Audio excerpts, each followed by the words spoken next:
Олы яшьтә булуына карамастан, Алима апаның бакчасында кулыннан килмәгән эш юк. Хәзер 84 яшьлек Алима Куртамитка ватаны Кырымнан куылганда 14 кенә яшь булган.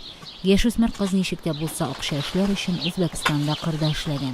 Ул чакта башка эш юк иде безгә ди ул. Беда и беда и беда. Никак нельзя забывать-то его. Никогда, никогда. Наша душа половина есть, половина нету. Сердце плачет. Депортациягә Алима апа Алушты янындагы бер авылдан киткән. 4 баланы әтиләре тәрбияләгән. Алимәнең әнисе бала тапканда үлгән.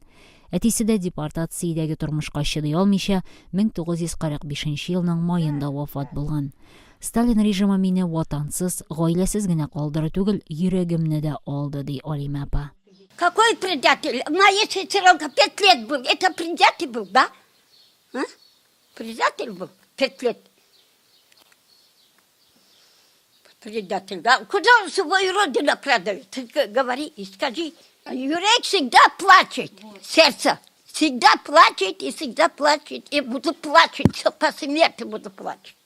По смерти. Никогда, если смерти, тоже не забудешь, наверное. Алима апа гаиләсе белән менә инде 46 ел Херсон өлкәсендә Яңа Алексеевка авылында тора. Биредә ул ирен һәм 2 баласын җирләгән. 9 бала анасы Алима апа әле дә Кырымга кайту хыялы белән яши. Җырларын да ул туган ягына багышлый. Gecede düştüm koyumuza, yol tapmadım geçmeyen. Evlerde bozuldu, keşmeler kurudu, su tapmadım içmeyen.